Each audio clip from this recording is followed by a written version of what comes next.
meus amigos, queridos aqui do YouTube, inscritos aqui no canal, muito obrigada por mais uma presença aqui nas nossas lives que a gente está quase fazendo diariamente aqui no nosso programa As Conservas, com Desirê Queiroz e comigo, Sarinha Winter. O convidado de hoje é o maestro Dante Mantovani, amigo meu também, e também foi, a gente vai continuar. A gente vai explicar essa situação muito bem explicada para todos, para trazer à luz da verdade do que tem acontecido nos bastidores da Secretaria Especial de Cultura. Foi presidente da Funarte. Eu vou apresentar o Dante aqui e já vou abrir para a Desirê e para ele também. Então, queria falar um pouquinho da formação do Dante Mantovani. Ele é maestro, graduado em música, especialista em filosofia política e jurídica, mestre em linguística, com a tese Análise dos Processos de Construção Textual dos Ensaios de Michel de Montaigne, em 2008, pela Universidade Estadual de Londrina, e defendeu seu doutorado em Estudos da Linguagem pela mesma universidade em 2013, com tese intitulada Ensaio como Procedimento para a Construção dos Sentidos Textuais, um estudo aproximativo entre o discurso verbal e o discurso musical, indicado ao prêmio de melhor tese acadêmica de 2013. Então, Dante, seja bem-vindo, pode se apresentar aí para as pessoas. Olá, pessoal, muito obrigado, Sara e Desirê, por estar aqui com vocês hoje. É um prazer imenso, né, falar com vocês. Já tenho falado com a Sara há algum tempo aí pelo WhatsApp. Admiro aí o seu trabalho, sua luta em prol do Brasil, pelo movimento Pró-Vida, né, no qual nós militamos conjuntamente também. Somos contrários ao aborto, somos contrários à ideologia de gênero, somos contrários ao comunismo, e isso nos une, né, Sara? Eu vi agora recentemente, a revista Veja noticiou que 2 olavistas se unem aí contra não sei quem, né? A Veja realmente, né, precisa aprender jornalismo aí com vocês. Mas, enfim, estamos juntos, sim, estamos juntos, mas em prol do bem, em prol da vida, né, em prol da cultura da vida, contra a cultura da morte, contra o comunismo e contra tudo que quer destruir o nosso Brasil, não é? A Sara falava aqui gentilmente que quando ela entrou na direita, eu já estava lá, né? Já tinha uma certa história dentro do movimento, e isso é importante porque quando nós formos falar aqui sobre a Secretaria da Cultura, eu precisarei retomar esse ponto. Mas me apresentando é o seguinte, a minha ideia de vir aqui hoje justamente para colocar o outro lado da questão, porque na primeira vez que eu fui nomeado para trabalhar no governo Bolsonaro, foi justamente para a presidência da Funarte, em 2019, e surgiram aí uma enxurrada de críticas, uma enxurrada de deboches, uma enxurrada de canalices contra a minha pessoa, né? Porque pegaram um vídeo meu, colocaram uma fala fora de contexto. Eu dei um exemplo hoje, dei uma entrevista para a CNN, dei esse exemplo que eu vou dar aqui para vocês. Na frase, Stalin disse, vou matar todos. Se você suprimir, se você pegar, se eu pronunciar assim, Stalin disse, vou matar todos, é um discurso indireto, né? Quer dizer, o Stalin que falou, não foi eu. Mas se você suprime, o Stalin disse, então, quer dizer, acredita-se a mim que falei aquela coisa. Né? Então, vou matar todos. Eu sou um assassino, então. Não é o Stalin. Entendeu? É um exemplo de como a descontextualização, como a supressão de todo o contexto de um texto, distorce todo o texto. Né? Isso é um princípio básico, elementar da linguística. Aliás, eu fui professor de linguística na Universidade Estadual de Londrina. No ano de 2010, eu dei 2 disciplinas no curso de linguística, porque eu tenho mestrado e doutorado em linguística, né? Então, isso para mim é tão elementar e eu fico pasmo de ter que explicar uma coisa tão elementar assim, né, para jornalistas, que se dizem jornalistas, porque isso deveria ser o mais básico, o mais elementar. Qual que é o contexto daquela fala, né? Saíram repetindo que era uma declaração, não é declaração porque eu não tinha assumido cargo nenhum, era um vídeo que eu tinha colocado no meu canal, uma resposta a alunos do meu curso online de música, que eu tenho um curso online de música, e não é agora que eu criei, não, em 2016, desde 2016 eu tenho esse curso, né? Eu dou aula, e até foi um pedido de pessoas que viam as minhas explicações sobre música na internet, por que você não dá um curso e tal, para aprofundar essas questões? E eu criei esse curso inovador, né?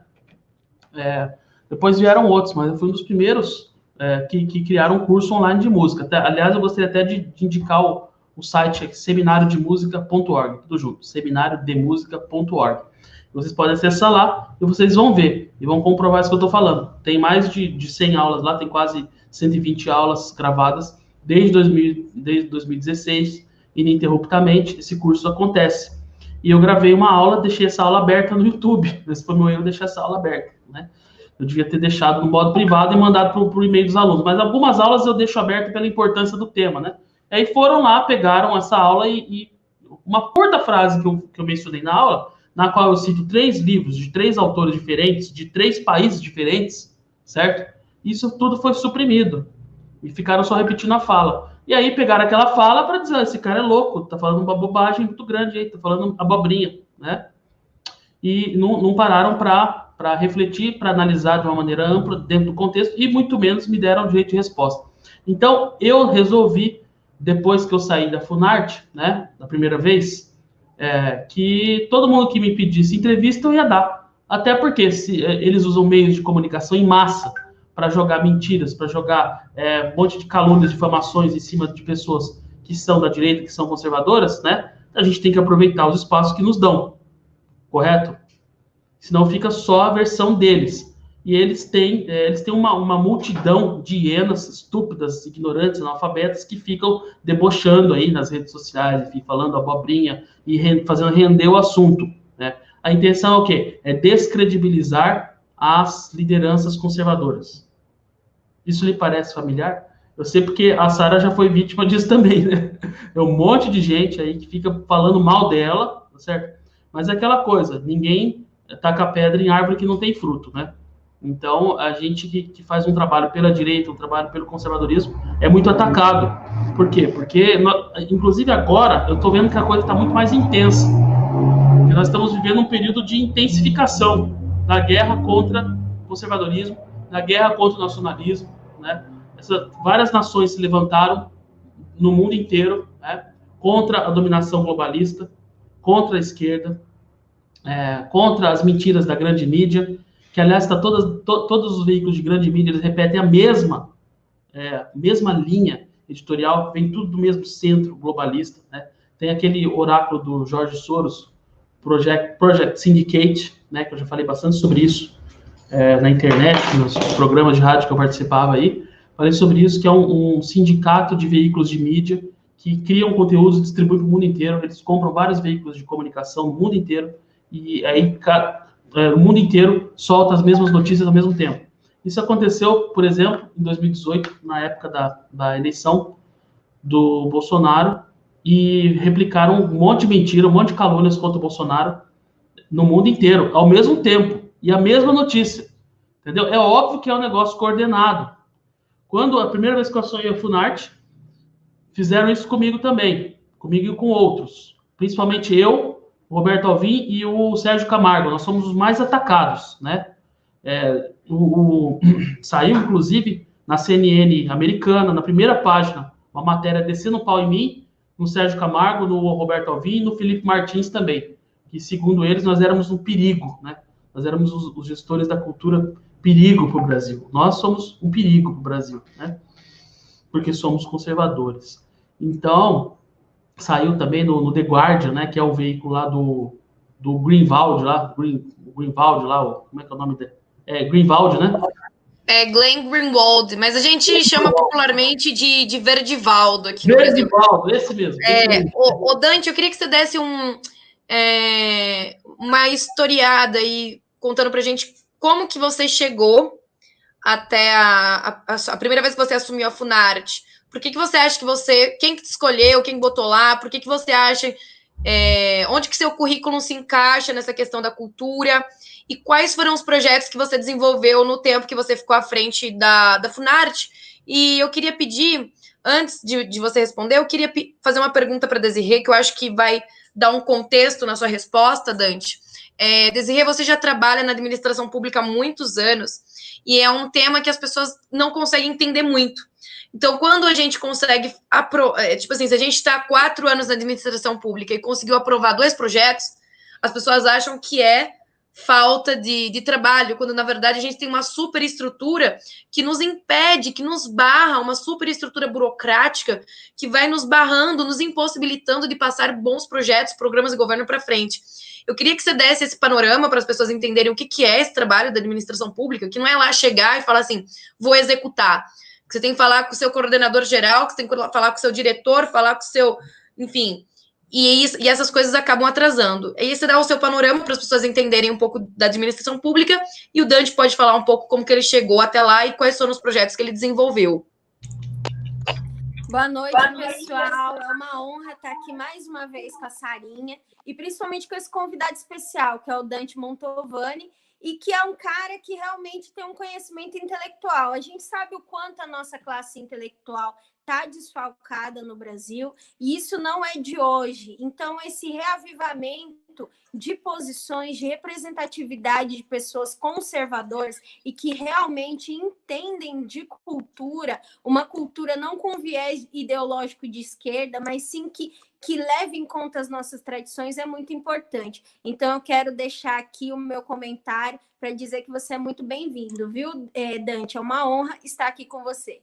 Bom, eu sofri, né, uma campanha também de difamação. Acho que todo conservador tem uma história de difamação para contar. Isso lá na transição do governo Bolsonaro, quando o meu nome foi ventilado como uma das cotadas como secretária nacional de juventude. O estardalhaço foi tão grande que a Damares teve que fazer 3 defesas a favor de mim. Uma na primeira entrevista dela como ministra de Direitos Humanos, né, logo após ser nomeada, e também no discurso de posse e em outros veículos de comunicação. Tamanho a rotulagem que estava sendo colocada em cima de mim, inventando coisas escabrosas. E até hoje a gente, tanto eu quanto a Sara Winter, saímos na Folha de São Paulo, né? Sempre um desgosto sair. Eu sempre saio de dobradinha na Folha de São Paulo com a Sara. Quando não é lá, é no Cruzeiro, no antagonista. Sempre falando que a gente está aprontando, que a gente ou é nazista. Eu tenho cara de nazista, né, gente? É engraçado. Mas ou é nazista, é comunista, é fascista, é racista, ou é esquerdista, é sempre um rótulo diferente que eles põem em cima da gente, mas eles sabem que quando um conservador chega a esse tipo de cargo, faz realmente a esquerda tremer, porque a gente chega muito obstinado e com valores, né? Muito mais do que dinheiro para a gente, tudo isso que a gente está fazendo. A gente quer realmente salvar o país. Mas voltando para a pergunta da Sara Winter, realmente é muito difícil a administração pública. Eu gosto de dizer que Brasília é um liquidificador de pessoas. Lá você entra para ser triturado e salve-se quem puder. É lugar onde filho chora e mãe não vê. Tá? Essa é que é a verdade. Não é porque você é um secretário, você é um presidente da Funarte, por exemplo, que você está seguro. Muito pelo contrário. A sabotagem está aí, as pessoas travando seus projetos estão aí, sempre tem alguém para puxar o teu tapete. É realmente um ambiente muito hostil de trabalho. E com essa criação da administração pública, né, como eu já disse em outras lives, não só Brasília, mas como a administração pública do Brasil tem uma história de nomeações e de pessoas que foram efetivadas para serem funcionários públicos de carreira que entraram sem concurso. Antes de 1992, antes quando não era obrigatório. Então, eles já eram indicados ali do Collor, indicados até mesmo do Sarney, e que perduram até hoje na administração pública. E eles realmente têm uma força muito grande, incluindo também os que entraram posteriormente por indicação do Lula e acabaram da Dilma, e acabaram ganhando alguns direitos adquiridos. Então, realmente, não é fácil fazer essa limpa na administração pública. E quem entra num cargo de confiança, ele fica sempre muito vulnerável. Inclusive, a distorção de informações, não encaminhamento de projetos, a falta de comunicação. Isso realmente é uma das coisas que corrói o governo. A gente tem que entender a situação que a gente está vivendo agora. No Brasil, não só a mídia ela tenta correr, é todo um establishment que já estava ali, que já estava competindo, já estava totalmente alinhada, que nem o professor Olavo de Carvalho fala sobre o Foro de São Paulo, sobre as táticas que eles utilizam, até mesmo as táticas que a Sara coloca nos seus treinamentos, fala muito sobre isso, sobre a guerrilha não armada, sobre como derrubar e assassinar reputações de pessoas, sem necessariamente você utilizar ali armas ou algo físico. Então, assim, o que acontece com o nosso maestro, com o Dante Mantovani, também tem muito a ver com isso. O que acontece com a Sarah Winter o tempo todo tem muito a ver com isso. O que acontece comigo tem a ver com isso. Quanto mais nós somos atacados, mais é um indicativo de que nós estamos trabalhando, que somos pessoas que estamos compromissadas com o país, assim como o nosso presidente. Agora, o que a esquerda faz? O que esses infiltrados fazem? Acabam com toda a possibilidade de agir. Então, muitas vezes, até quando estamos dentro da administração pública, ficamos de mãos atadas. Foi o caso da Sarah Winter, quando ela estava na sua posição no ministério, ela tinha um governo conservador, ela mesma relata que muitas vezes ela não podia falar que era contra o aborto, porque o funcionário público não ia gostar e aquilo ia virar um inferno dentro da pública. Perfeitamente, Desirê. É muito bom lembrar isso, né? Porque as pessoas acham que o Bolsonaro ganhou e todo o establishment comunista, globalista, caiu por terra. As pessoas não têm noção do que é verdadeiramente administração pública, o perigo que são esses funcionários de carreira e outras pessoas que muitas vezes são escolhidas por maneiras técnicas, mas que não são avaliadas a sua postura e a sua conduta moral, e como elas são nocivas para o andamento e para conduzir uma boa administração pública. Então, Dante, eu queria que você falasse um pouco, né, baseado nisso que a gente falou, se aconteceu alguns problemas assim desse gênero, dessa infiltração na administração pública, na administração da Funarte. O que você fez lá? Como é que você chegou lá? O que você fez de bom? Porque a gente tem que saber o que foi feito de bom, porque você fez muitos projetos e agora esses projetos que você fez ou vão ser engavetados ou vão ser modificados, totalmente distorcidos, ou serão apresentados e esse protagonismo vai ficar para pessoas que não merecem. Então a gente precisa saber o que foi feito. E depois a gente pode falar um pouco do que aconteceu, né, dessa aí. A gente entra já no assunto da Regina. A palavra está contigo, Dante. Ok, então, realmente eu fiz bastante coisa, né, preparei bastante coisa lá na Funarte, lancei vários projetos, vários programas, ouvi muitas pessoas do meio artístico, fizemos encontros com artistas, principalmente, né, da música, porque foi o que deu tempo de fazer, porque não dá para fazer com tudo, mas o pessoal das orquestras, nós lançamos o Programa Nacional de Apoio às Orquestras Sociais, e aí foram mais de 70 maestros de orquestras do Brasil inteiro para dar sugestões para aprimorar esse projeto, no qual íamos investir em torno de 10 milhões para apoiar orquestras de projetos sociais em todo o Brasil, né? Lancei o Programa Nacional de Apoio à Ópera, que foi também um programa inédito, desde Dom Pedro II, não havia nada de apoio à ópera do governo federal, um projeto também com 3 milhões que eu tinha destinado para isso. Então, eu estou falando de milhões, vocês já podem vislumbrar por que a esquerda quer tanto esses cargos, né? Porque são vários milhões. Outro projeto chamado Novo Olhar, que é justamente para levar artes plásticas visuais para crianças com deficiências de nascença, em especial com síndrome de Down, e nós inserimos e ampliamos para também um trabalho com música, canto coral e canto orfeônico, que é uma disciplina que existia no Brasil até 1970, e que consistia no ensino de solfejo, leitura musical e canto coral nas escolas infantis, tá? No ginásio, tinha isso aí em todos os ginásios. Então a gente ia retomar esse projeto maravilhoso, né? Levar música para crianças nas escolas. Existe uma lei publicada em 2008 que obriga a ter música nas escolas. Essa lei nunca foi cumprida. A gente ia cumprir essa lei 12 anos depois, né? Projetos de teatro também, nós estávamos fazendo uma parceria com a Universidade de Atenas para trazermos um conservatório de teatro com professores da Grécia aqui no Brasil, certo? Isso aí, inclusive, eu fui a Brasília, no dia que eu fui exonerado, eu fui a Brasília para uma reunião com uma professora da UNB, porque nós faríamos através da UNB. Então, nós estávamos ocupando também as universidades federais. E aí, isso aqui vale um parênteses, porque, ó, Projeto das orquestras. Esse projeto, Novo Olhar. Um outro projeto chamado Bossa Criativa, que consistia em levar música popular, manifestações de artes integradas, que na Funarte tem uma diretoria de artes integradas, tá? Então, projetos integrados são para essa diretoria desenvolveu esse programa, tá? Nós íamos levar, então, música, artes plásticas, artes visuais, em lugares, cidades que têm patrimônio histórico tombado pela Unesco. Então, por exemplo, Olinda, São Luís do Maranhão, Brasília, Rio de Janeiro, Belo Horizonte, as missões do Rio Grande do Sul, nós vamos levar artes integradas para esses lugares.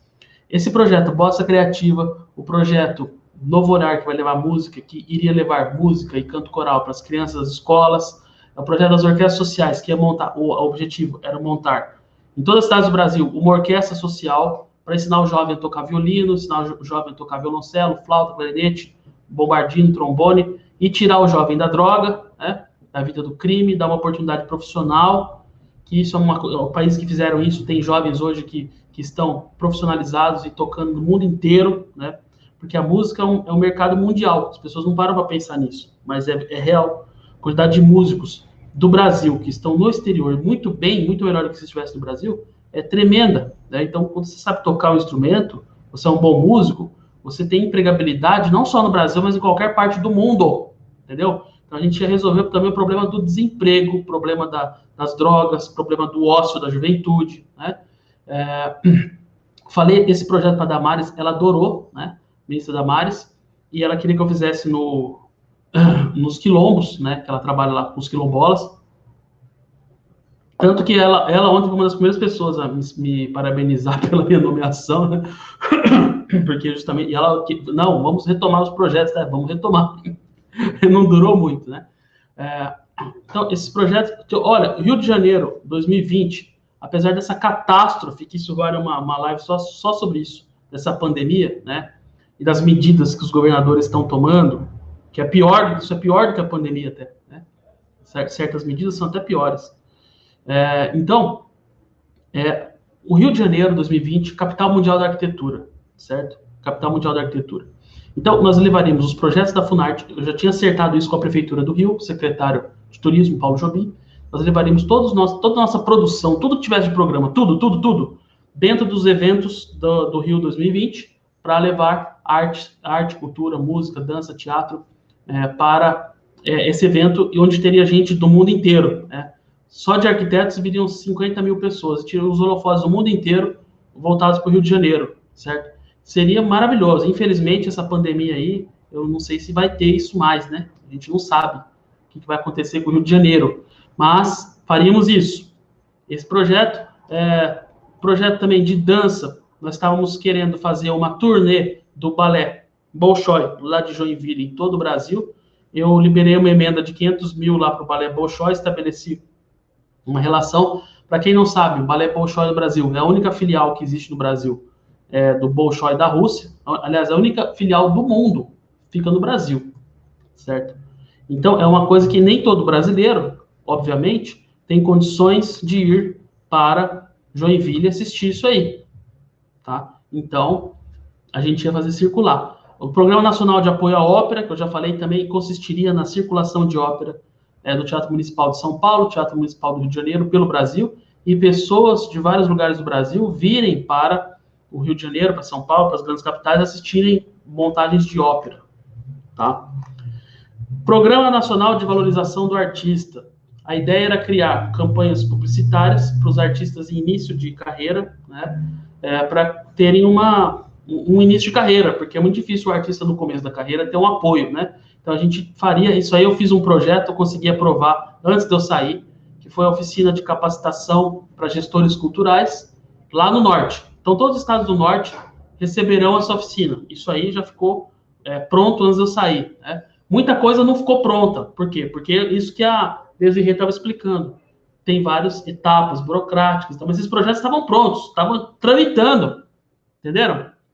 E foram bruscamente interrompidos sem nenhuma conversa com a dona secretária atual. Vocês estão entendendo?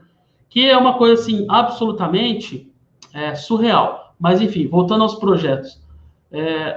Nós tínhamos um projeto também, digitalização e disponibilização do acervo da Funarte. Tem um acervo sobre arte lá, fantástico, né?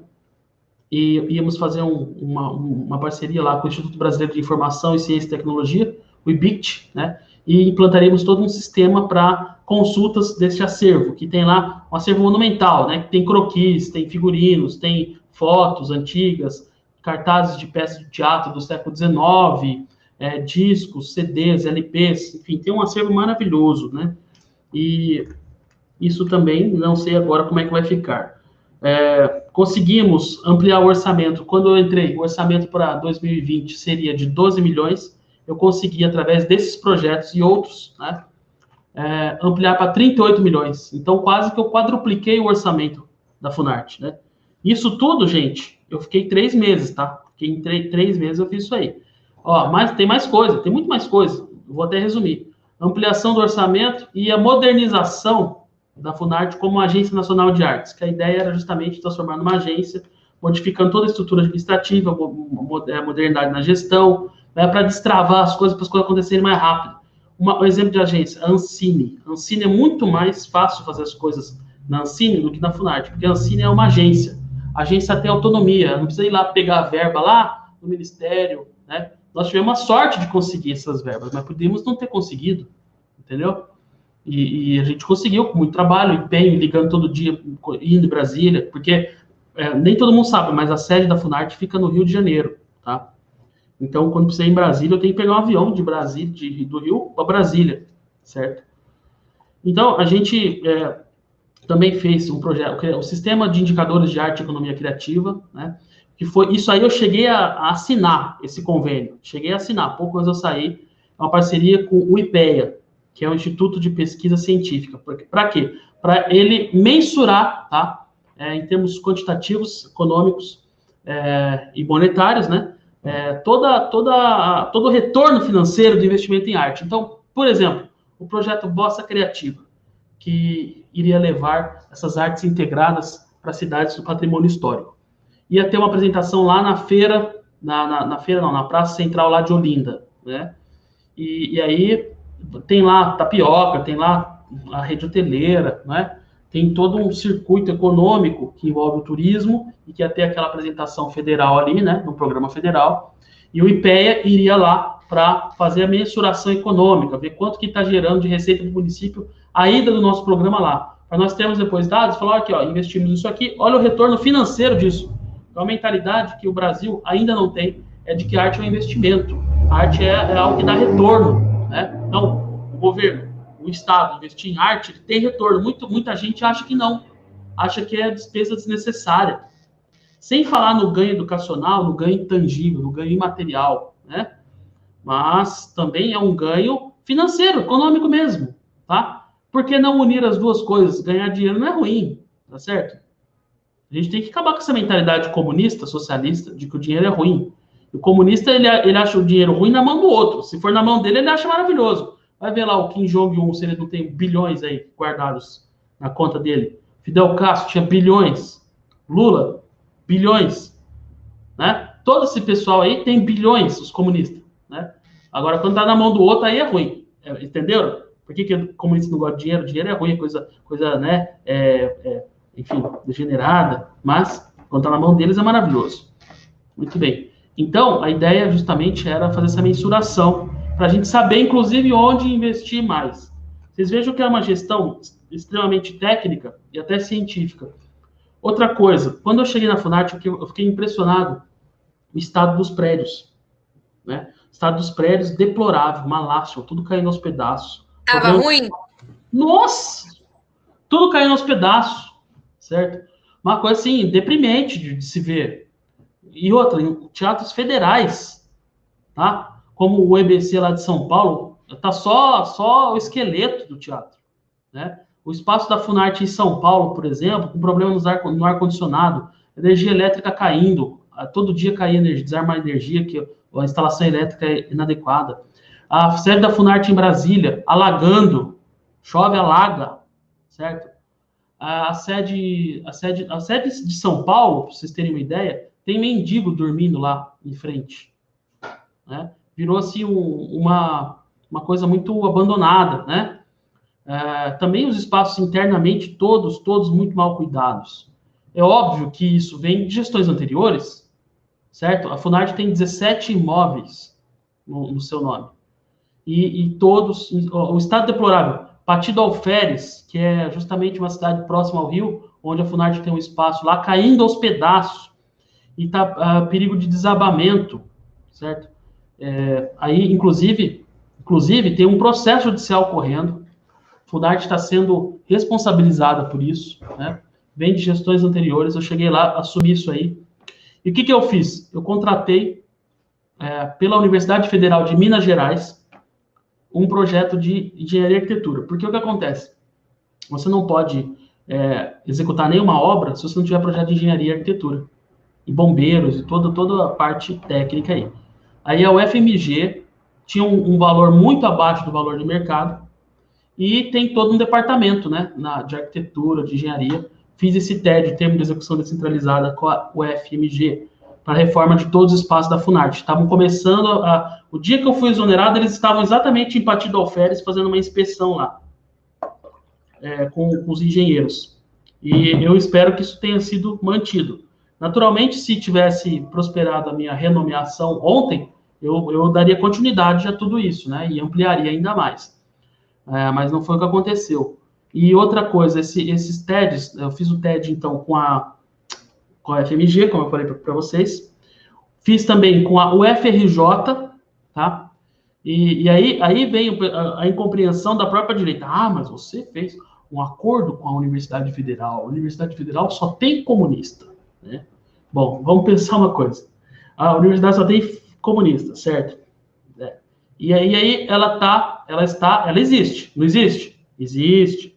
E eu vou deixar, então, só o comunista lá, usando a estrutura da universidade. O que vocês acham?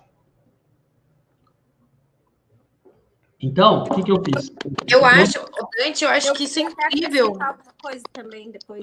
Isso, eu já ia pedir para você, Desirê, para você falar um pouco. Você trabalhou muito com juventude, já foi secretária aí no Mato Grosso do Sul, e tem muita gente nos comentários.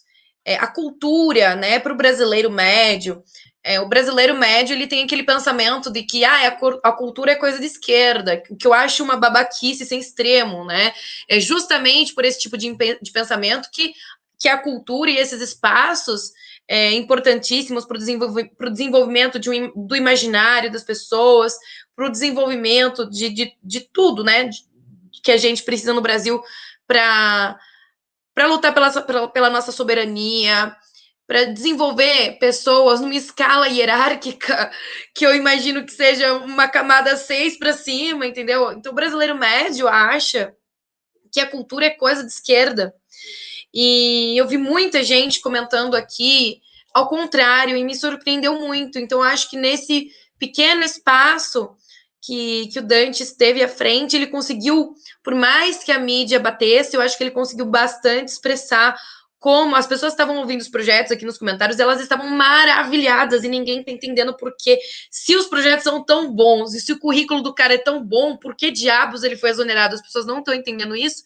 E eu queria que o Dante pudesse comentar depois, mas antes, Desirê, eu queria que você pudesse comentar para a gente por que a cultura é essencial, por que os espaços culturais são essenciais, né? Você que já trabalhou com juventude, que já foi secretária aí no Mato Grosso do Sul, como que a cultura, né, no aspecto da juventude, pode melhorar o desenvolvimento, né, de uma pessoa, de um jovem, de um adolescente, como a gente estava falando, retirar dos espaços, né, de drogas, onde rola entorpecente, tudo isso. E por que é necessário que a gente tenha boas pessoas à frente do desenvolvimento de todos os aspectos burocráticos da cultura? Queria que você comentasse e depois eu passo a palavra para o Dante. Bom, eu sou muito suspeita para falar, Sarinha, até porque eu nasci na frente de um museu, né? Eu nasci na frente do Museu do Ipiranga, lá em São Paulo. Então, praticamente o marco zero do Grito do Ipiranga. Então, assim, eu sempre fui apaixonada e nunca entendi o porquê aquele museu fica tanto tempo fechado, fazendo não sei o que dentro dele. Né? É um absurdo, é a história do nosso país. E sempre tive muito medo também do que vem acontecendo nos últimos 10, 20 anos com o nosso patrimônio cultural. né? A gente sabe que a gente teve grandes perdas com incêndios criminosos. Vamos falar aqui o português claro, incêndios criminosos que visam apagar a história do nosso país, tá? Eu sempre bato nessa tecla, porque uma das estratégias comunistas é justamente apagar a história de um povo para que ele possa inserir a sua própria narrativa. Porque um povo que não tem memória, um povo que não tem cultura, um povo que não tem história, ele é um papel em branco e é uma massa de manobra muito mais fácil de se moldar conforme os interesses de seus governantes, né? Então, o que eu quero dizer para vocês é a importância da cultura, mas não é a cultura, aquela cultura do queer... Como é que fala, Sara? Queer Museum? Do queer... eles falam queer museu, queer museum. Não é essa, não é a cultura onde eles falam que é cultura colocar vela no ânus. Não é esse tipo de cultura que a gente está falando. A gente está falando de um país como o Brasil, que foi um império, que foi também um antro de escritores, dos maiores escritores de língua portuguesa do mundo. Do mundo! Um país como o Brasil, um país que tinha status de império, que tudo que havia de bom no mundo havia aqui também. Tanto é que foi uma política colocada pelo nosso imperador para que o Brasil não ficasse para trás, para que tivesse tudo de moderno. O Brasil sempre foi respeitado desde o começo, né?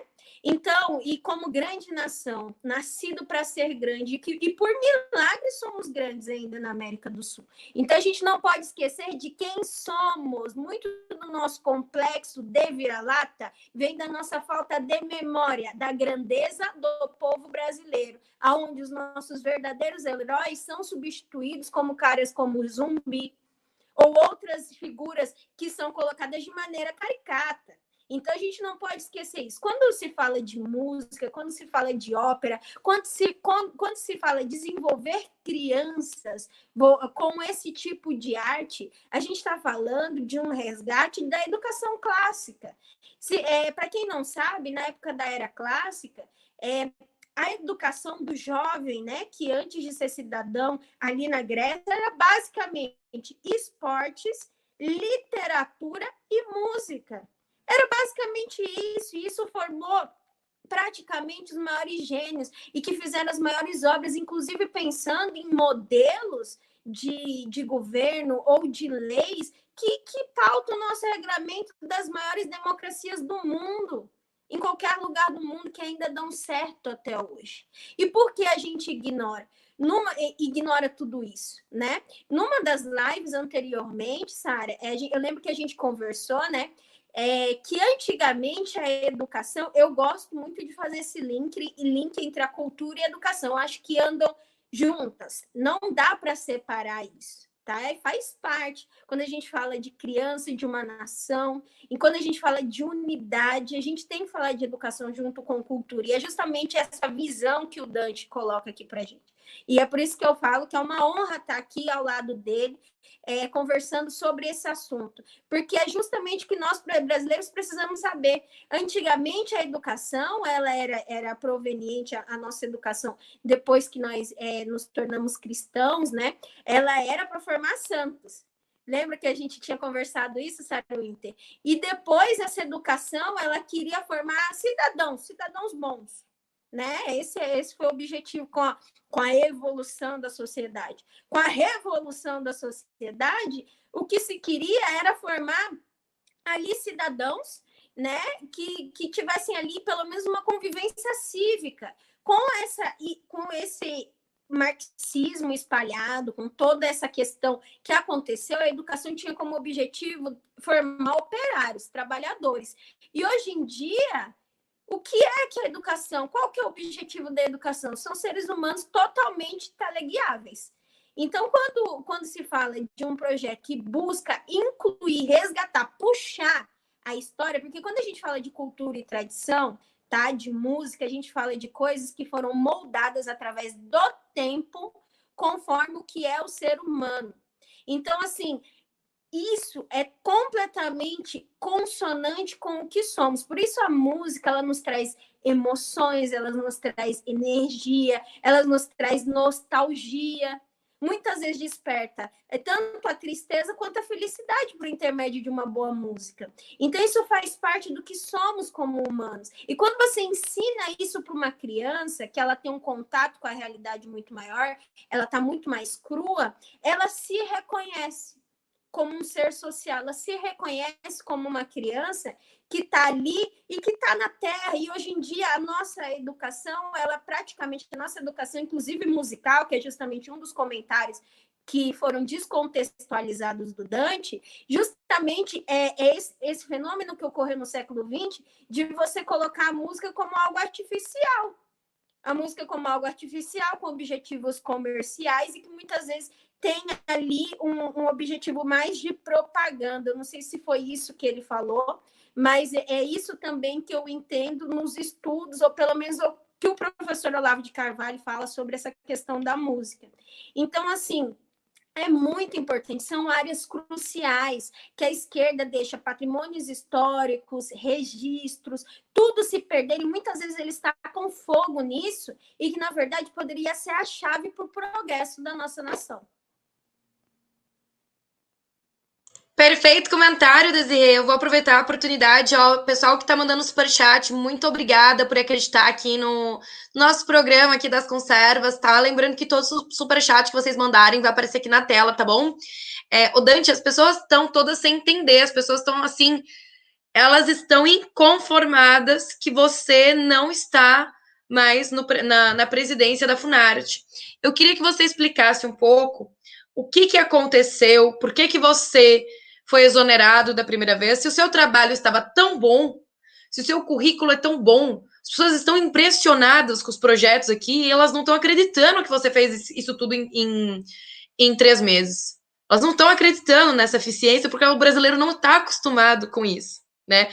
Com a gestão eficiente da condução da coisa pública. Eu queria que você contasse para a gente, na maneira do possível, o que levou à sua exoneração da primeira vez, como tem sido a sua luta, se você está lutando para retomar a Funarte ou não, se foi uma coisa espontânea, ou se você realmente está lutando por isso. Como que saiu a tua nomeação de novo, se não saiu, se já... O que aconteceu?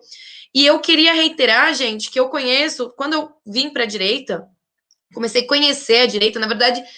Cair na direita, entre aspas, foi uma consequência, porque, na verdade, quando eu saí do feminismo, eu fui muito acolhida por pessoas católicas. E uma dessas pessoas que, bem lá nos meados do final de 2015, quando meu filho era um recém-nascido, que começou a conversar comigo, a me dar dicas de maternidade, foi a esposa do Dante. Então, nós somos amigas. Foi uma pessoa que me acolheu, que não precisava ter me acolhido, quando todo mundo ainda achava essa menina é esquisita, ela é uma infiltrada. A esposa do Dante já me dava conselhos de maternidade. Ela tinha acabado de ter a bebezinha dela, que hoje ela tem uma diferença de mais ou menos 3 meses do meu filho, do Hector. E a esposa do Dante, sem qualquer interesse, me ensinou também a como ser mãe. E eu aproveito essa oportunidade para agradecer. Então, pelas raízes católicas, eu fui entrando na direita, e quando eu cheguei na direita, o espaço do Dante já era muito consolidado. Dante já era um maestro muito conhecido, tanto no Paraná quanto em toda a região ali do interior de São Paulo, no Brasil também, mas essas 2 atuações. E ele, eu garanto para vocês que, pelo que eu conheço, não é uma pessoa que precisa de um cargo público, né? O currículo do Dante não exige um cargo público. Muitas vezes um cargo público até atrapalha um currículo como o dele, como tem mostrado que tem, de certa maneira, atrapalhado. Então, para esclarecer, muita gente fala, mas todo mundo quer um cargo público. Eu acho que, eu não sei isso, eu acho que é até indelicado falar, mas para vocês terem noção, eu tenho certeza absoluta que Dante ganhava mais fora, na iniciativa privada, do que assumindo um cargo de secretário. Eu acho que ele tinha muito mais sossego na vida, na iniciativa privada, do que no cargo público. Isso eu tenho certeza absoluta. Então, quando uma pessoa deixa de estar na iniciativa privada e tomar as rédeas da sua própria vida, vocês tenham certeza que isso é por amor. É por amor, é por acreditar, é agarrar aquela única chance com as mãos e falar assim, eu sou uma pessoa qualificada para mudar isso aqui. É saber e ter a certeza. Ninguém melhor do que eu. Não há pessoa, pode até ser que há uma outra. Nesse momento, nessa hora, não há pessoa melhor para ocupar isso do que eu. Mas eu vou colocar a privacidade dos meus filhos, da minha esposa, da minha família. Eu vou expor a minha família, mas e quando alguém aceita isso, gente, vocês têm que aplaudir e tratar como herói. Porque largar a iniciativa privada, largar a privacidade, largar o sossego e a tranquilidade para se meter nisso, é só quem é muito patriota, quem ama demais o Brasil, quem ama demais os brasileiros. Dante, conta pra gente um pouco, então, como é que você... por que você, com tantos projetos bons e com um currículo incrível, por que você foi exonerado assim que Regina Duarte chegou? E se você correu atrás desse cargo, se você não correu, e como que se deu essa nomeação e exoneração? Ó, Sara, uma pergunta muito boa, né? Agradeço aí pelos comentários, né? Elogiosos. E isso exige que eu volte um pouco no tempo para explicar uma coisa. Como você disse, né? Quando você entrou aí no conservadorismo, eu já estava lutando nisso e, inclusive, lutando para eleger o presidente Jair Bolsonaro, né? Eu, em 2014, falei para ele, numa entrevista, eu entrevistei ele e pedi para ele ser candidato a presidente, né? Eu meio que dei uma intimada nele, o senhor tem que ser candidato a presidente, porque o senhor é o único parlamentar que está fazendo oposição aqui à esquerda. Então, isso te gabarita naturalmente para ser o próximo presidente da República. Isso em 2014, ele poderia ter sido candidato já em 2014, mas ele achou melhor sair em 2018, mas ele já começou a campanha mais ou menos naquele período ali, né? E aí eu fiz um trabalho forte também em 2018 para elegê-lo. Fui com ele, inclusive, em todas as cidades aqui do interior de São Paulo, inclusive na cidade onde ele nasceu, Glicério. E, infelizmente, no dia que ele levou a facada, era para eu estar junto também, mas eu acabei voltando para casa, porque eu estava muito tempo fora de casa, né? Aí a minha filhinha me ligou, papai, volta para casa e tal. E eu voltei para casa, porque minha filha pediu, hein? Muito bem. Aí ele foi eleito, naturalmente houve o período da transição aí, né? E no período da transição eu não participei em Brasília, eu não fui para Brasília, eu fiquei com a família, porque eu já estava meses fora de casa, né? Então a transição ganhou, agora beleza. Aí o que aconteceu? A cultura, quando ele tomou posse e tal, a cultura continuou com o PMDB. E isso aí, assim como a mim e outras pessoas, ficamos um pouco, né, de orelha em pé com isso aí, porque nós esperávamos, e como todos nós somos alunos, seguidores, admiradores do professor Lauro Carvalho, né, nós sabemos da importância da cultura para os rumos de uma nação. Quem despreza a cultura acaba sempre se dando mal, né? E a esquerda chegou ao poder no Brasil exatamente porque comandou a cultura antes. Isso tem que ficar muito claro, né? Na década de 60, a esquerda perdeu na política, mas ganhou a cultura, tomou as universidades, tal. Isso que eu falei que eu estava fazendo agora, né? De trazer as universidades para o nosso lado, executando projetos de cunho conservador. E por que é conservador? É contra alguém? Quer matar alguém? Não. É conservador porque conserva o que é bom. O projeto conservador que a universidade vai executar é levar a aula de violino para as crianças carentes no interior da Bahia, tá? Isso é conservadorismo. É você conservar o que é bom e você dar acesso a isso para as pessoas, tá? Então, eu estava trazendo a universidade para o nosso lado por essa razão, pela importância da cultura, a importância da educação. Preocupado com isso, eu e algumas outras pessoas, artistas, conservadores, começamos a fazer propostas para o governo, né? E de uma maneira muito desinteressada, como a Sara falou, eu, outras pessoas, vou citar, por exemplo, Mauro Ventura. Inclusive, Mauro Ventura foi muitas vezes comigo a Brasília para nós levarmos para o ministro Osmar Terra propostas, né? Porque a Secretaria da Cultura deixou de ser ministério e ela entrou dentro da cidadania, Ministério da Cidadania, no primeiro momento. Só depois que o Roberto Alvim assumiu que foi para o turismo. E foi só uma parte, outra parte ficou na cidadania, né?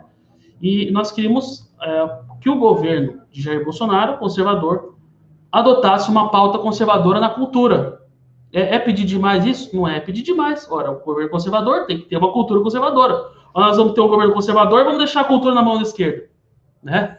Como aconteceu na época do regime militar, que teve um iluminado, né? Um general iluminado, sabe-se lá pelo quê, né? Que sugeriu deixar a cultura na mão da esquerda, na época do regime militar. Deu no que deu, né? Então, eles conquistam a cultura, com isso eles conquistam a mentalidade do povo e conquistam o poder político. Esse é o caminho, né?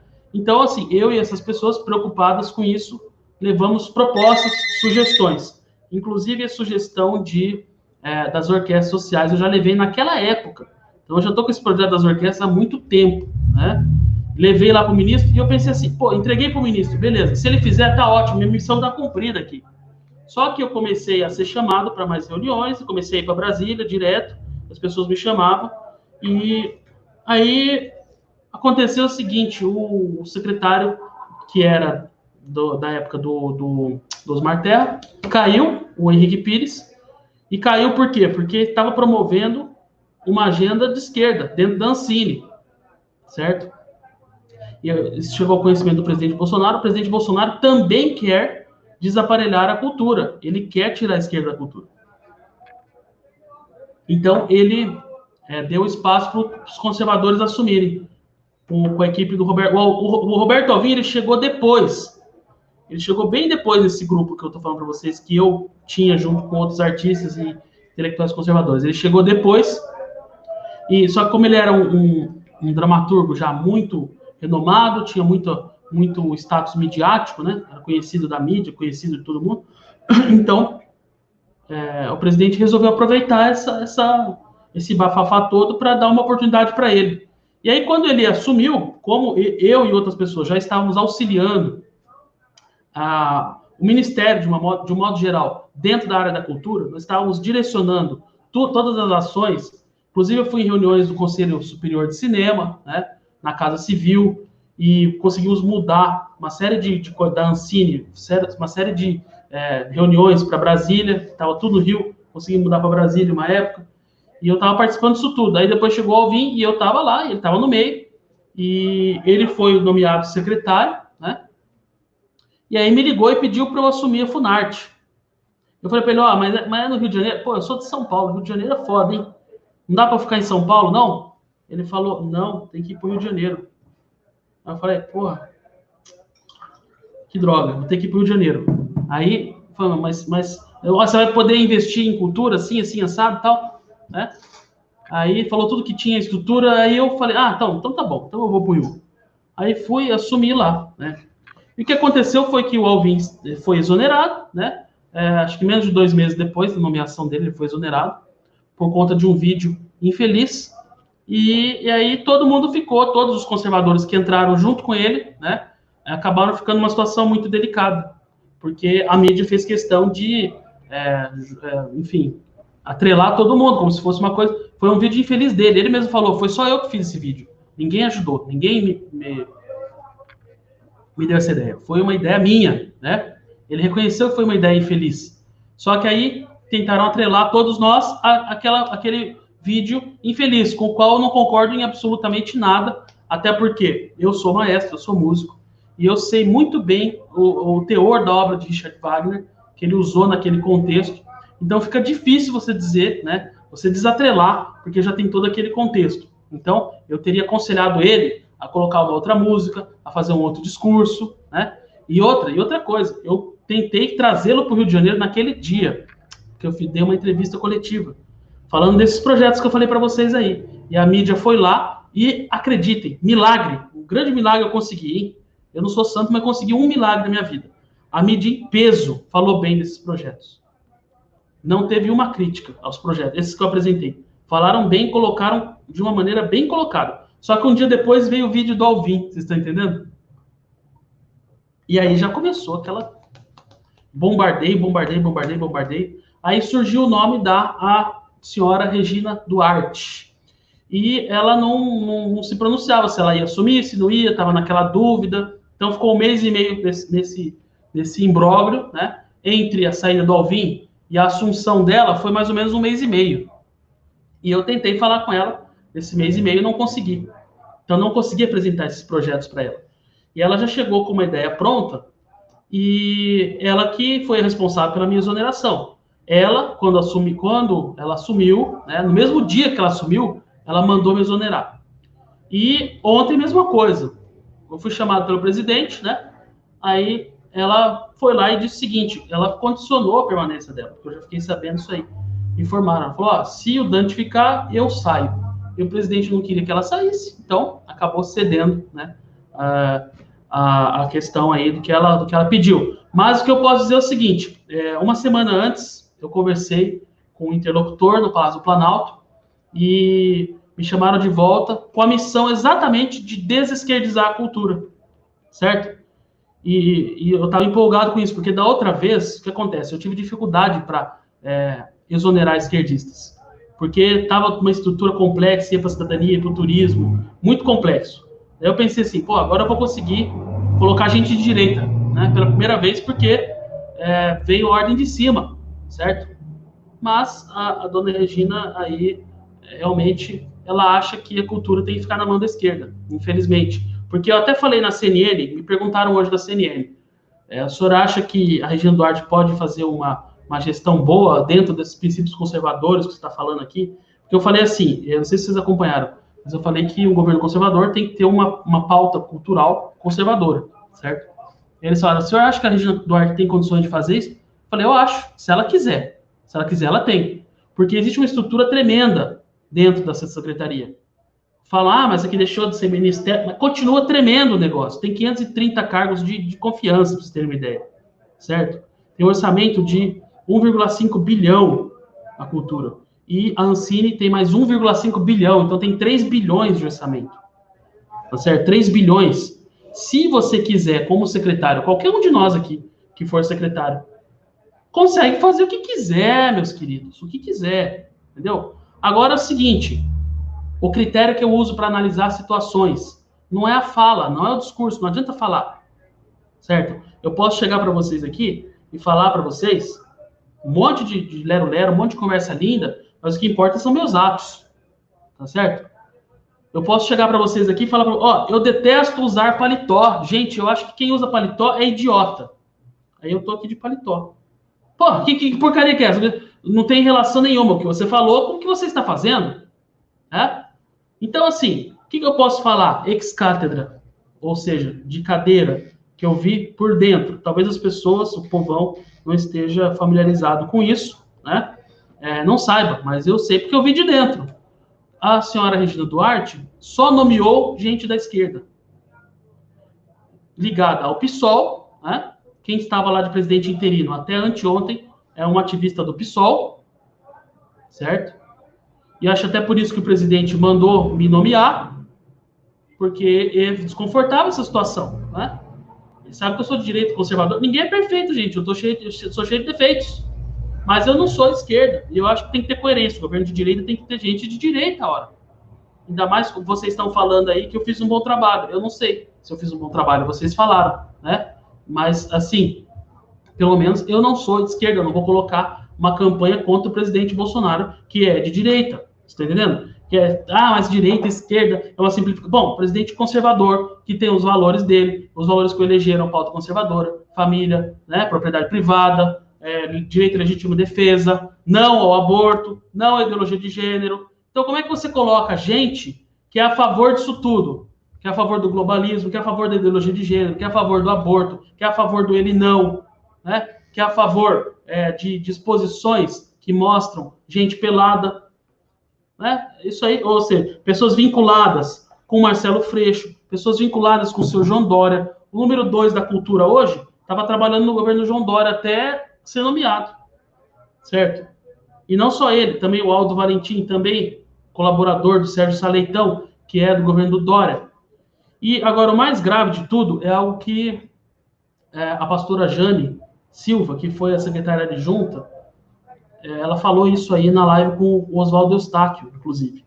Falou que todo lugar que a dona Regina vai junto o senhor Humberto Braga.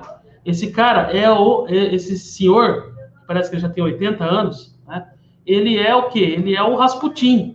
Ele fica por trás e comanda todas as ações dela, tá? E ela mesma falou, segundo a pastora Jane, que ela faz tudo que ele manda. E tem coerência, porque a pessoa que estava lá como presidente interino na Funarte é um grande amigo dele. E a informação que eu tenho é a seguinte, ela queria nomear esse senhor Humberto Braga para a presidência da Funarte. Ele responderia pela Funarte e secretário adjunto, os dois ao mesmo tempo. Entenderam? E por quê? A Funarte, meus caros, vocês têm que entender isso, é o principal órgão da cultura.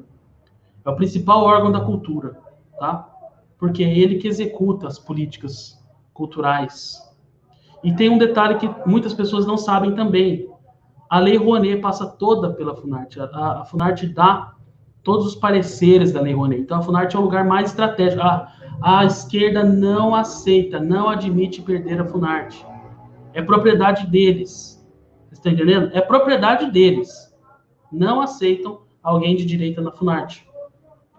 Ô Dante, deixa eu te perguntar uma coisa. Mas por que você acha que a Regina Duarte... Você acha que ela é uma pessoa que tem um conhecimento sobre administração pública, sobre guerra cultural? Por que você sente que ela quis você fora? É porque era alguma coisa pessoal com você ou porque ela já tinha alguém para encaminhar para a Funarte? É porque mesmo com todo esse aparato gigantesco que você tem de experiência de conduzir a administração pública no quesito nesse contexto de artes, por que ela quis tirar você? É alguma coisa pessoal com você ou porque já tinha alguém, a Funarte já tinha um destino de confiança dela? Bom, é porque eu não sou de esquerda. Se eu fosse de esquerda, eu tinha ficado, entendeu? Se eu fosse de esquerda, ou se fosse um isentão, né, um isentão pró-esquerda, eu teria ficado, né? Mas na verdade eu não teria, porque é o cargo que o Humberto Braga quer. É dele, é propriedade dele. E ele trabalhou na Funarte muitos anos, aposentou por lá, então ele tem lá os interesses, né? Que é comandar a Funarte, tá certo? Porque a Funarte, como eu disse, é o coração da secretaria, é o coração. E por isso que o Roberto Alvim tinha me pedido para ir para lá, certo? Porque ele falou, isso aqui é o coração, onde tem todos os projetos culturais, e ninguém melhor que você para levar esses projetos adiante, né? Eu falei, obrigado pela confiança. E levei adiante. E assim, eu recebi um áudio do presidente Bolsonaro, quando eu assumi lá em 2019, pedindo resultado, certo? Então, o que eu fiz? Eu trabalhei para dar resultado. Vocês viram aí. Depois eu tenho aqui um relatório de 90 dias de gestão. Vocês vão ver, tem 100 páginas, são 90 dias e 100 páginas. E quem quiser, eu mando, tá? Quem quiser, eu mando isso aí. Porque é para dar publicidade. Outra, foi feito com dinheiro público, eu tenho que dar publicidade, né? Agora, pegue aí o que foi feito nesses 2 meses que eu fiquei fora e compare com o que eu fiz, tá? Eu digo para vocês seguramente que a Secretaria da Cultura não fez o que a Funarte fez em 3 meses, certo? Toda a Secretaria da Cultura não fez o que a Funarte fez. Mas isso aí você está sendo arrogante. Não, eu tenho um relatório, eu tenho a documentação aqui, eu mostro, eu provo que foi feito isso, isso, isso. E a Secretaria fez o quê? Né? Eu estou vendo só um monte de gente reclamando que não está acontecendo nada. Tá certo? Então é isso, o critério é esse, pelos frutos conhecereis. Agora, eu não sei, realmente é uma situação delicada que está acontecendo hoje, porque é uma atriz, né? A Regina Duarte é uma atriz muito querida, e o presidente gostaria muito que ela levasse adiante uma política conservadora, certo? Eu acho até que pela força simbólica que ela tem, ela conseguiria se ela quisesse, mas me parece que a mente dela só tem espaço para a esquerda. Ô, Dante, você acha que ela sabe que é você sabe que ela... Você acha que ela sabe qual é a diferença básica de direita e esquerda? Minimamente isso? Ou se até isso ela não tem nem noção disso? Olha, no discurso dela, ela disse que não existe diferença entre direita e esquerda, tá? O que é errado já. Mas até compreensível, né? Ela falar isso. Só que o que acontece é que ela tem um relacionamento muito forte com os antigos controladores da cultura, entende? Tem muitas relações e ela não está disposta a trocar essas relações por novas relações de pessoas do conservadorismo, pessoas da direita, né? Pessoas que são pró-Bolsonaro, porque todas as pessoas que ela nomeou até agora são inclusive contra Bolsonaro. são anti-Bolsonaro. Estão entendendo? Que situação, né? Que situação. Desirê, você tem alguma pergunta pro Dante?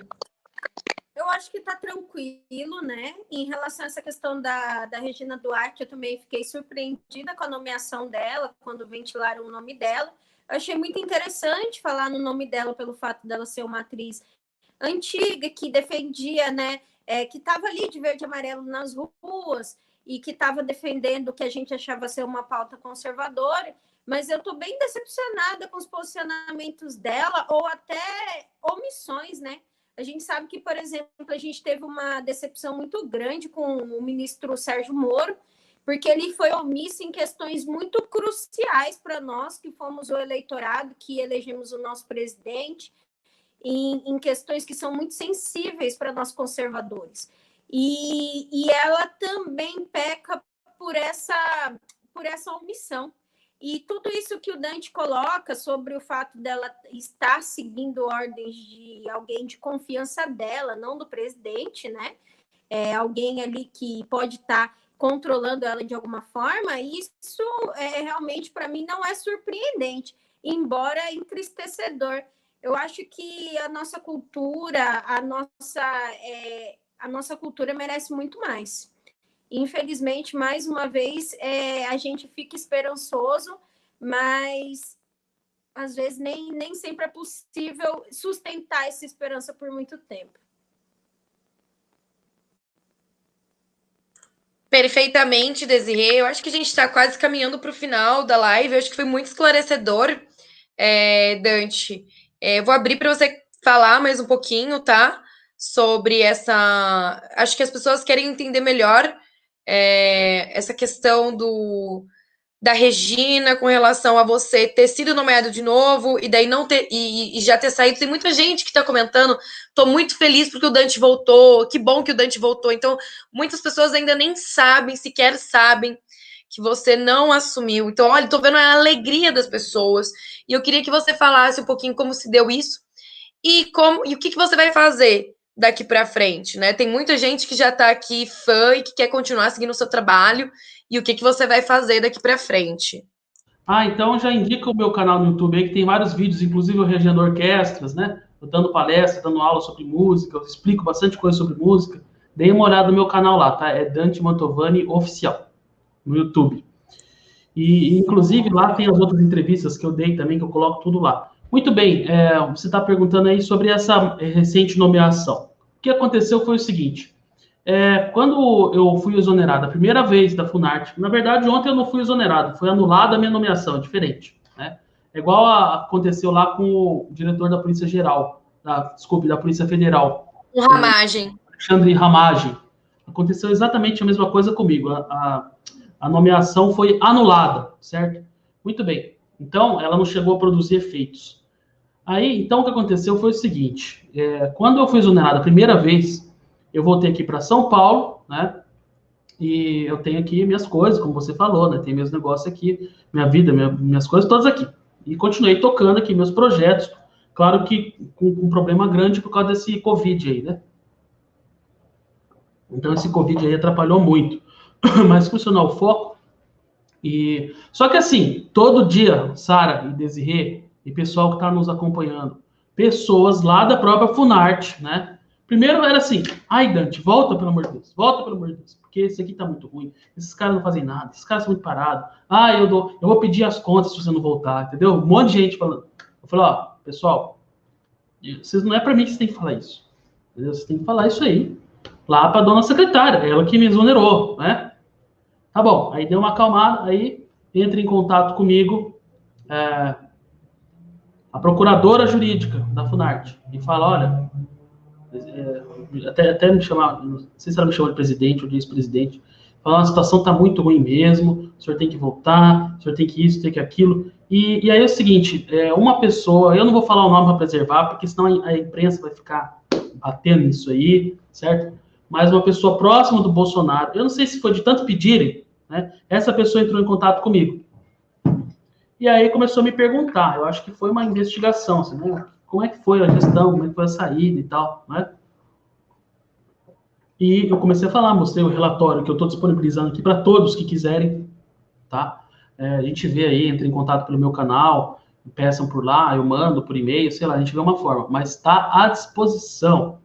Eu mando para a Sara também, para quem quiser. Uma ideia, Dante, você pode colocar no Dropbox ou no Google Drive e deixar disponível no teu próprio site para download para as pessoas. Excelente, boa ideia.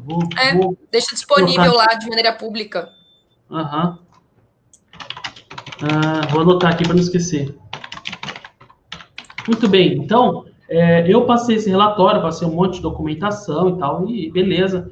E aí, essa pessoa falou, olha, eu vou ver aí como a possibilidade de você voltar, vou ver com o presidente. Então, eu falei, tudo bem. Assim, como quem? Né? E continuei tocando a vida. Aliás, até o dia anterior da nomeação, eu estava tocando a vida aqui como se nada tivesse mudado. Porque eu já sabia que é muito difícil. Esse negócio de quando a pessoa é exonerada, é muito difícil ela sair, né? E por que as pessoas são exoneradas? Geralmente porque fazem alguma coisa errada, né? Comete algum crime. Qual que foi o meu crime? Meu crime foi dar resultado, foi fazer um bom trabalho. Né? E não ser de esquerda.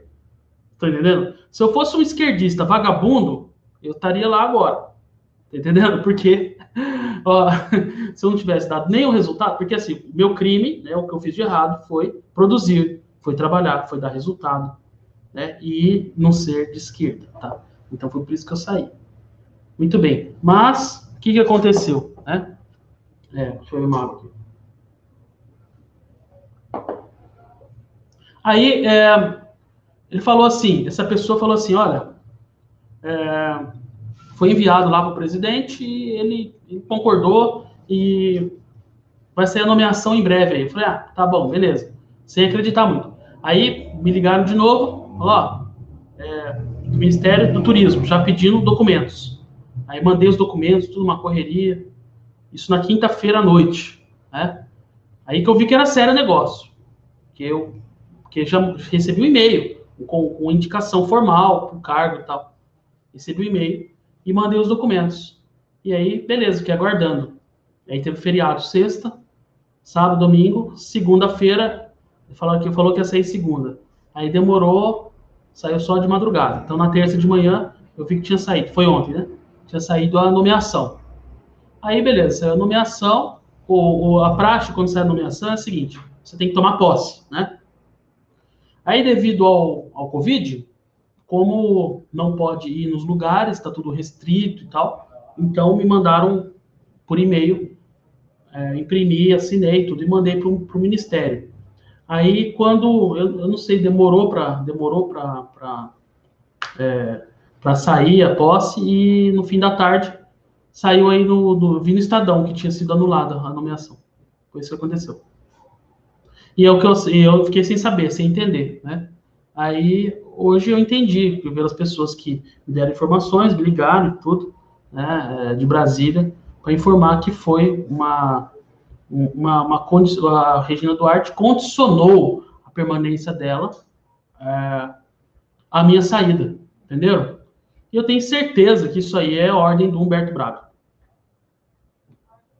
É uma tristeza de verdade, é muito triste isso, e as pessoas têm que saber que, mesmo com Bolsonaro no poder, esse tipo de guerra dentro da administração pública é muito grande. Eu sempre dou como exemplo, eu estava trabalhando no Ministério da Damares. A Damares é minha mãe, ela é para mim como se fosse a minha mãe, eu chamo ela de mãezinha. A gente não pode ficar indo até a mãe chorar toda vez que acontece alguma coisa, né? A gente tem que ter uma certa prudência, né? E respeitar a escala hierárquica, coisa que eu sempre fiz muito bem. Então, era coordenadora, então tem coordenadora geral, diretora, secretário, e gabinete da ministra e ministra. E eu trabalhei, Dante, na Secretaria de Políticas para a Mulher, numa posição muito confortável, porque eu estava trabalhando na coordenação de gestação e maternidade, que é a minha área, né, de projetos pró-vida, gestação, bebezinhos, etc. E na sala ao lado que eu trabalhavam 5 feministas do Cefêmia. Para quem não sabe, o Cefêmia é um centro de estudos e pesquisa feminista, que é patrocinado, que é financiado por fundações internacionais, recebe dinheiro direto do Jorge Soros, e elas estavam trabalhando ali. Elas trabalham no governo Bolsonaro. Mas por quê? Não pode exonerar. São funcionárias de carreira. Não tem como exonerar. Talvez com o projeto do Paulo Guedes, né, de eficiência do servidor público, essas pessoas possam ser exoneradas, mas nunca o Rodrigo Maia não vai colocar isso em pauta para ser votado, nunca, nem em regime de urgência ele vai ignorar o regimento interno da Câmara, ele não vai votar nunca vai ser votado. Então, é muito difícil mesmo. Toda vez que eu queria fazer algum projeto para a vida, eu tinha que falar baixinho na minha sala, para as feministas da sala ao lado não escutarem, porque se elas escutassem, ia minguar os nossos projetos. Então, é assim, gente, é uma guerra de ocupação. Então, é muito triste mesmo que o Dante não esteja assumindo agora, a gente vai torcer muito. E eu já quero chamar aqui e deixar muito claro que Dante não me pediu isso, então ele vai ser pego de surpresa, mas eu quero muito que a gente lute para isso, para a gente conquistar esse espaço de volta, porque não é um espaço do Dante, é um espaço nosso, é o nosso espaço, dos 57 milhões de pessoas que votaram no Bolsonaro. Não é um espaço, porque o cara que é um cargo público, de jeito nenhum, ele ganha muito mais da iniciativa privada, ele não precisa disso. Mas ele é, no meu ver, a única pessoa capacitada no Brasil para conduzir a Funarte. Então, eu peço para vocês, para que a gente se organize, para que amanhã a gente levante. Acho que hoje a gente já pode levantar essa hashtag Volta Dante, e acho que a gente pode fazer um barulho, porque quem manda, as pessoas vão ter que entender, Regina Duarte vai ter que entender que quem manda no Brasil somos nós. Ela vai ter que entender isso por bem ou por mal. Quando eu falo por mal, é porque se ela começar a cagar mais que ela já está cagando, nós vamos cobrar, nós vamos para frente da Secretaria Especial de Cultura, nós vamos exigir, nós vamos fazer barulho, entendeu? Eu acho que ninguém nasce sabendo. O nosso presidente colocou Regina lá com muitas boas intenções, ela se mostrava ser uma pessoa patriota, e na verdade eu não sei se foi mais uma traição, como o Sérgio Moro, ou se simplesmente é uma pessoa que não tem conhecimento, que não tem absolutamente que se pedir para definir o que é guerra cultural. Eu tenho certeza que Regina Duarte não sabe definir nem o que é guerra e nem o que é cultural, quanto mais os dois juntos, meu Deus do céu. Ela é uma ótima atriz, mas em termos de ocupação de espaço cultural, sinto muito, não é a praia dela. Então, assim, acho que a gente tem que começar essa movimentação agora. Então, eu convido você a ir para o Twitter, se manifestar, porque a área cultural é onde a gente vai conseguir mudar o Brasil. Então, assim, é educação, é cultura, mas, gente, a área cultural é onde a gente vai começar a retomar os espaços que a gente entregou de mão beijada para a esquerda. Então, vá lá no seu Twitter agora e digita hashtag Volta Dante. Vamos começar a se manifestar, porque as pessoas, a gente quer fazer uma revolução, a gente está fazendo um acampamento aqui em Brasília, e a gente quer fazer uma revolução na política, na administração pública, para mostrar para as pessoas que não tem mais esse negócio deles escolherem a dedo quem eles querem, quem vai escolher somos nós. E nós escolhemos o Dante, e nós faremos ele voltar, com gosto ou contra gosto. Então, Desirê, eu queria que você desse suas considerações finais, e depois eu passo para o Dante também, para ele dar as considerações dele. Mais uma vez. Desirê, só um minuto, deixa eu responder isso aqui. Gente, tá todo mundo, eu ganhei um superchat, eu vou dar esses 18,90 para o Oswaldo. O Oswaldo não sabe mexer direito com o YouTube, ele tá aprendendo. Ele deve ter programado a live dele lá e esqueceu. Falei com ele hoje o dia inteiro, ele tá descansando na casa dele, com a família dele. Ele tá aprendendo, assim como eu tô aprendendo também, mexer aqui com StreamYard. Ele provavelmente deve ter esquecido a live dele aberta e tá lá rodando e ele não tá nem sabendo. Oswaldo tá vivo, tá firme e forte. Amanhã ele vai lá no acampamento com a gente, tá? Não fiquem preocupados. Eu vou me comprometer a ligar. A hora que eu terminar essa live, eu vou ligar para ele, vou gravar a ligação dele falando que ele tá bem, que ele não foi morto, sequestrado, para falar para vocês. Tá tudo bem com o Oswaldo, tá? Eu tive que abrir um parênteses aqui, Desirê e Dante, porque tá todo mundo me ligando o dia inteiro perguntando do Oswaldo Eustáquio, onde é que ele tá. Então, Desirê... Eu fiquei preocupado. Não, ele tá aprendendo a mexer, com certeza ele deixou. Eu falei com ele hoje, era 2 horas da tarde, ele tava bem, tava descansando com a família, com os filhos. E ele deve ter esquecido a live lá programada e deixou lá. Então, Desirê, dá tuas considerações finais, depois a gente passa pro Dante. De fato, esse foi o assunto do dia. Eu fui acordada bem cedinho, porque aqui é um pouco mais cedo do que o horário de Brasília. O pessoal me ligando e perguntando onde é que está Oswaldo Eustáquio.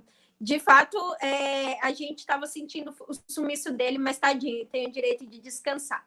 Bom, Dante, muito obrigada pela sua presença. Mais uma vez, estou muito honrada. Nós desejamos sucesso, mais sucesso do que o senhor já conquistou na sua carreira, e principalmente que volte para o nosso governo, para o governo Bolsonaro, para que nossas crianças, para que a nossa música, para que a nossa arte ela seja de fato valorizada nesse país, como há muito tempo não vem sendo feito. E muito obrigada pelo convite mais uma vez, e Sara Winter, muito obrigada pelos comentários. Logo resolveremos a minha questão de microfone, fiquem calmos, já está chegando. E é isso. Quem quiser, quem tem interesse de saber um pouco mais sobre o meu trabalho, conhecer o meu canal, não se esqueça de se inscrever, Desirê Queiroz no YouTube, Desirê do Brasil no Twitter e Desirê.Queiroz no Instagram. E é isso, pessoal. Mais uma vez, que honra estar com vocês. Muito obrigada. E é sempre bom estar ao lado de patriotas.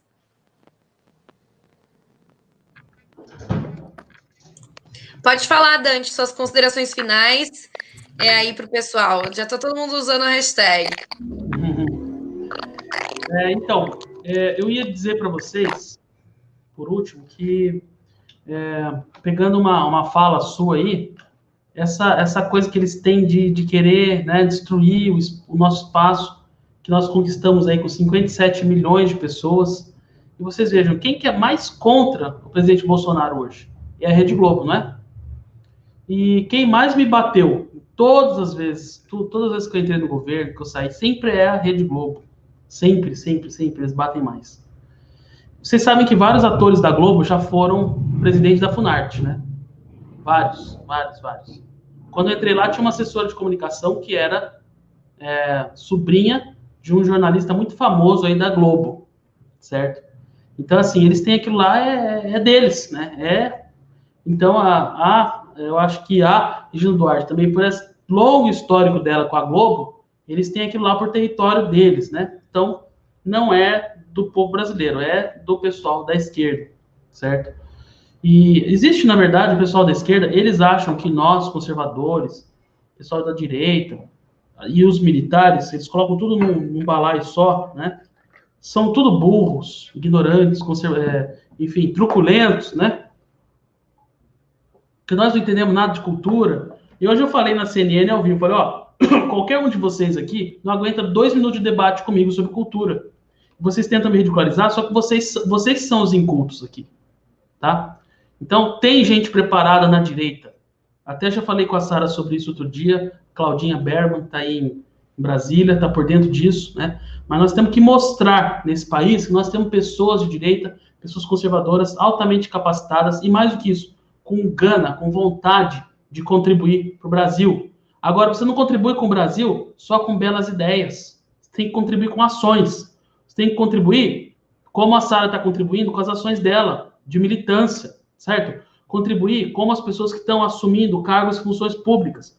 Isso que a Sara falou, para mim, não é nem um pouco vantajoso assumir um cargo público, né? Porque eu tenho minha vida exposta, eu tenho filho pequeno, né? A minha esposa fica, pelo amor de Deus, ela tá passada com essa história, né? Tanta abobrinha, tanta mentira, tanta canalice que fala a meu respeito. Você tá entendendo? Mas por que eu assumo isso? Por que eu assumo esses riscos? Porque eu não quero que os meus filhos amanhã sejam escravos de ditadura comunista ou ditadura globalista, que só ensinem porcarias para eles nas escolas, né? Que eles não têm oportunidade de trabalhar, de ter liberdade no futuro. É por isso que eu estou lutando, é por isso que eu estou colocando a minha imagem, minha cara tapa aqui, tá certo?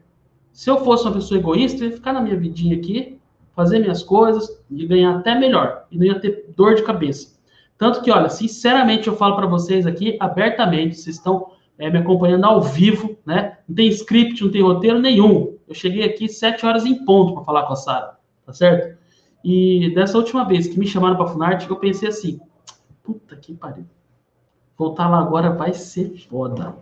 Desculpa o palavrão, mas foi o que eu pensei. Vão bombardear, vão bater, vão encher o saco. Eu tô numa boa aqui, retomei minha vida na tranquilidade. Eu moro numa cidade do interior, gente, é um paraíso, é calmo, é tranquilo, entendeu? Eu faço tudo que eu quero aqui. Eu saio para ir no banco, eu saio para ir no correio, eu saio para ir no cartório, eu saio para ir em qualquer lugar. Eu levo 20 minutos. Quando eu morava no Rio, pelo amor de Deus, 20 minutos era só para chegar o táxi, né? Eu perdi um dia inteiro quando precisava ir para um lugar. Então, assim, é complicado, né? É complicado você deixar toda a sua vida para contribuir com um projeto de nação. Por que a gente faz isso? Não é por dinheiro, não é para ter influência, não é para porra nenhuma disso, né? É porque a gente está preocupado com o futuro da nação, com o futuro dos nossos filhos. Eu tenho certeza que a Sara está preocupada com o futuro do filho dela também. É por isso que a gente luta, pelos nossos filhos. As pessoas não entendem por que eu me submeto a isso, né? É exatamente por esta razão. E exatamente por essa razão também que esses ataques não me abalam. Muita gente fala assim, olha, como é que você tá e tal, né? Fala, tô muito bem, tô muito bem. Quando você entra numa guerra, você tem que estar preparado para tudo, né? Eu tô nessa guerra há quantos anos? Quem sofre são as pessoas que estão próximas, né? Como o presidente Bolsonaro, eu vi ele chorando já de tantas calúnias e mentiras que inventaram contra os filhos dele, né? Então nós estamos no mesmo barco, né? Porque nós queremos o futuro do nosso país, um futuro bom, próspero, com liberdade, onde nossos filhos tenham uma oportunidade de ter uma vida boa. É isso que nós queremos, isso que é ser conservador, entendeu? Ser conservador é você não admitir que o ser humano é um rato de laboratório para experimento social. Perfeitamente, Dante, eu quero te agradecer muito. Eu acho que essa live foi muito esclarecedora mesmo. Eu acho que o nosso papel aqui, o pessoal do YouTube, é trazer os fatos à luz da verdade.